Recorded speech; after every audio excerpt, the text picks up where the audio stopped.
Hi everyone, I'm Jim. Welcome to Mystery and Mayhem.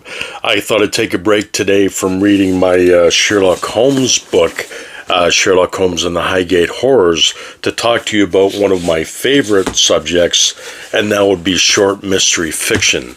And specifically, I mean the short mystery fiction that appears in this long-running magazine, Alfred Hitchcock's Mystery Magazine. This was founded in 1956 and is still running to this day. And the stories in this magazine are just very, very cool. I mean, they run from the traditional detective story to the macabre and the disturbing, right up to the borderline horror stories. So yeah, these are a treasure trove of short mystery fiction, and the writers that appeared in this magazine, it's like a who's who of mystery writers. So yeah, I just wanted to go through a few of the Alfred Hitchcock mystery magazines I have, and there was also paperbacks and hardcovers, and it's a very, very cool thing. Like as you all know, probably if you followed my channel, I love short stories. I love short mystery fiction. It's punchy. It's effective. It really scratches an itch, you know? I mean, and you don't have to make a huge commitment to sit down and read, this long, drawn out book. I mean, short fiction, that's the appeal of it. And so I'm going to go through the ones that I have. Now, I was lucky enough to get a lot of these old ones. This one is from 1964, the year of my birth. And Alfred Hitchcock, for those of you who don't know, he's a great director. That's from 1965. He really was a trendsetter. He's called the master of suspense, and for a good reason, because he was a trendsetter in the way he would film suspense scenes. And a lot of the stuff that he pioneered back then is still, these styles are still being used in movies today. And he was the first one to do these kind of things. And there's the man himself there, and that is from September 1965. And just as an example, of what's in these, let me see if there's somebody well known in here. Donald E. Westlake has a story in here. Ed Lacey. I mean, a lot of these authors were well known back in the day, but you wouldn't really know of them nowadays.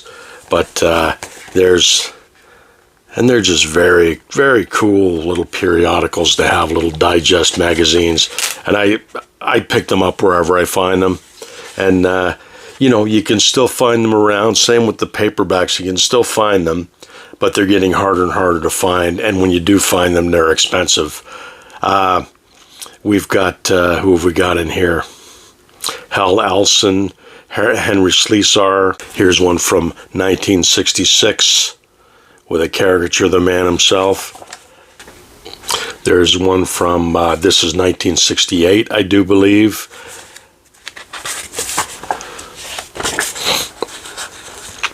And this has a straight-up detective story by Stephen Marlowe called A Place to Visit. It's got a Bill Pronzini story in here, who's better known as the creator of the Nameless Detective San Francisco PI series. We've got John Lutz. Edward D. Hoke has a story in here. E. Talmadge Powell has a story in there. So those are my really, really old ones. And for a while, they were printing a Alfred Hitchcock anthology, which reprinted a lot of the stories from the actual magazine. But this is a lot less like a periodical and more like a paperback anthology. And this has stories by Richard Deming, Edward D. Hoke, John Lutz, again Bill Pronzini, Arthur Porges, Jack Ritchie, Lawrence Treat, and Richard Plotz. I mean, these are just great stories. These are very solid, satisfying, mystery stories. And again, a lot of them are borderline horror stories, and some of them are very disturbing. And they're really worth checking out if you want to pick any of these up. As I said, it's still being printed to this day. Here's one from 2002. And that's got a story by Joyce Carol Oates in it, a very famous author you've probably heard of. A lot of famous authors got their start in this magazine.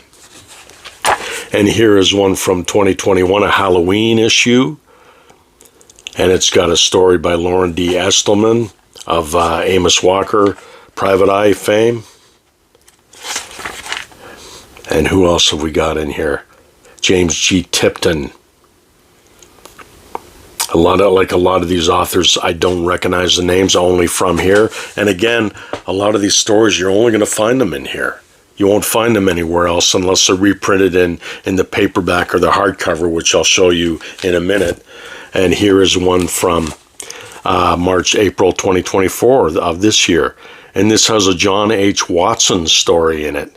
Like a lot of these have Sherlock Holmes stories in them. And the Ellery Queen ones, actually, they have an annual Sherlock Holmes issue that features Sherlock Holmes stories. And Alfred Hitchcock Mystery Magazine and the Ellery Queen Mystery Magazine, both published by Dell Publications, so they're kind of sister publications. So I try to pick each of them up whenever I can. So what I'll do now is I'll show you the paperbacks. Now the paperbacks are, what I think they did is they had the magazine, so they would reprint the best of the best from the magazine in the hardcovers. I'll show you the hardcovers now. In these hardcovers, and then they would split up the hardcovers and put them in the paperbacks. So, these were ubiquitous back in the time. You'd see the Alfred Hitchcock paperbacks everywhere. You'd see the hardcovers everywhere. And as I said, you still can find them, but they're just a little harder to find now, like as time goes by. And this has stories there's one by Arthur Conan Doyle. And Algernon Blackwood has a story in here. Frederick Pohl and C.M. Kornbluth, who are science fiction writers, they have a story in here. And there's a story by August Derleth, The Adventure of the Intarsia Box. And I've read through most of these, and I just love these stories. Again, this is like my favorite form of fiction, and very, very satisfying reading these.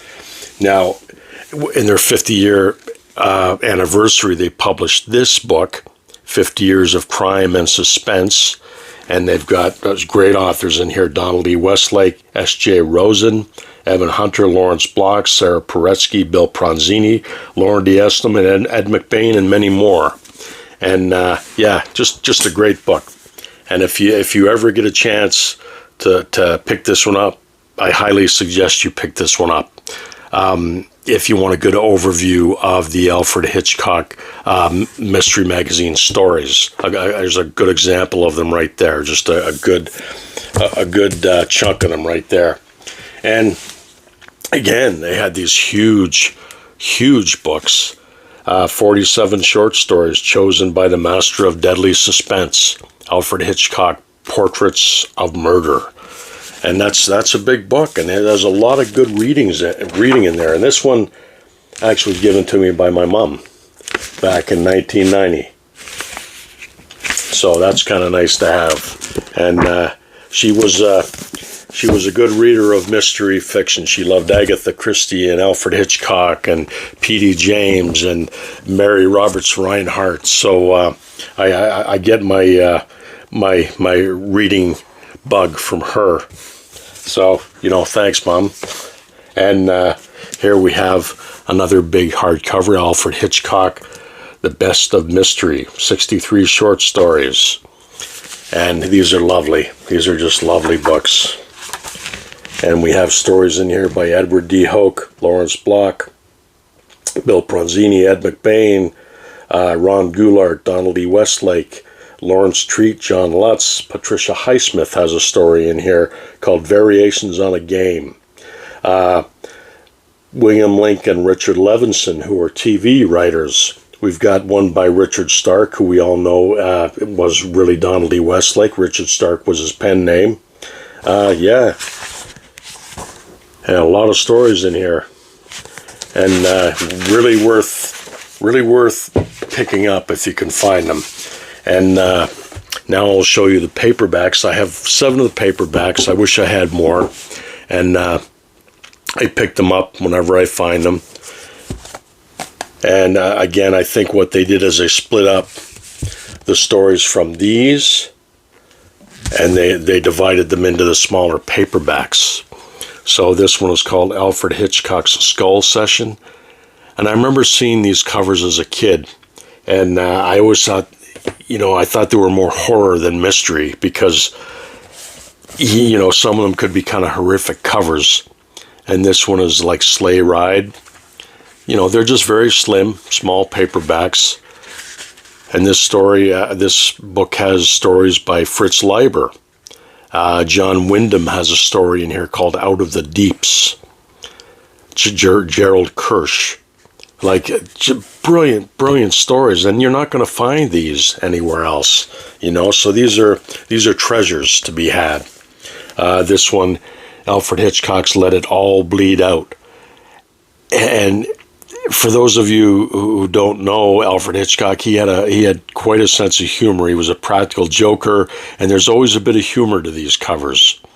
And I'm going to try to put at the beginning of this video one of his intros, which should illustrate his sense of humor a little bit. I mean, he really was a brilliant man. And again, a slim paperback with stories by Jonathan Craig, Hal Elson, Talmadge Powell, John Lutz. Just great stuff. And here is one, Dates with Death.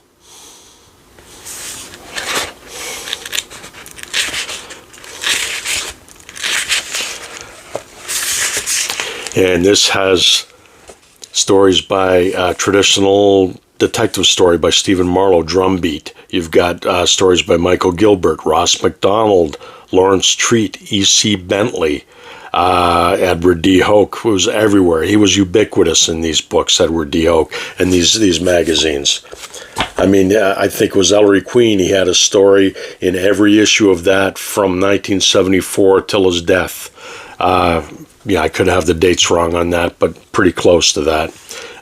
Basil Copper. Yeah, just great little paperbacks. So I'm always on the lookout for these.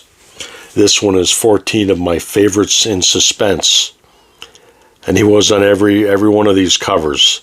It's some little humorous little thing there. And we have Alfred Hitchcock's Murderer's Row. And some of these are kind of disturbing looking covers, but humorous in their own way. And this one is Alfred Hitchcock Presents Scream Along With Me. Now, as I said, the stories in here are really brilliant. There's one particularly in here by Elgis Boudries, and it is called The Master of the Hounds, which I found to be a very, very disturbing story. I mean, not much happened in it, There was no murder in it, really. The story in here called Master of the Hounds, a very disturbing story, just as an example. And most of these stories have disturbing elements to them, or a little bit of a twist at the end. I mean, anybody who's over 50 who remembers the Alfred Hitchcock Presents TV show. I mean, I was around for the reruns, but I remember watching them as a kid, and then there were always a little bit of a disturbing story, and then there'd be a twist at the end, and it really was a brilliant television show.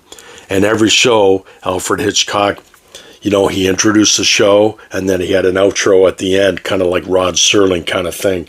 And if you have a chance to see any of them, I recommend watching them because it was a brilliant show. So a lot of the, well, not a lot, but a few of the stories that were printed in the Alfred Hitchcock Mystery Magazine and these other books, sometimes they adapted those stories into the television show. Not all the stories, but quite a few of them they did do that, and because the stories were so good, and you didn't want to waste such a wonderful story, and so that it was adapted into the TV series.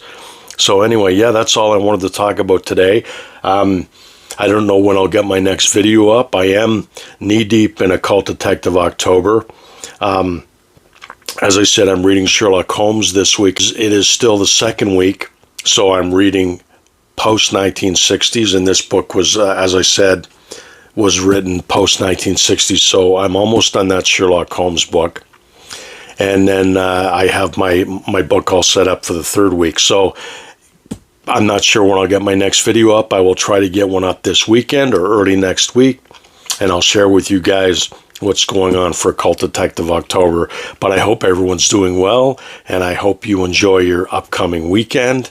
It should be a good one. The weather looks beautiful, and yeah, so I will talk to you very soon. You guys take care.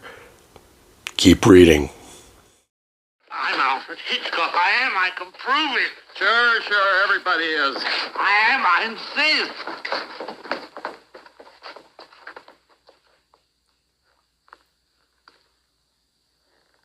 An astounding hoax. He carried off the impersonation brilliantly, except for one thing. Bubble gum in his pocket, indeed. Alfred Hitchcock wouldn't be caught dead with a bubble gum in his pocket.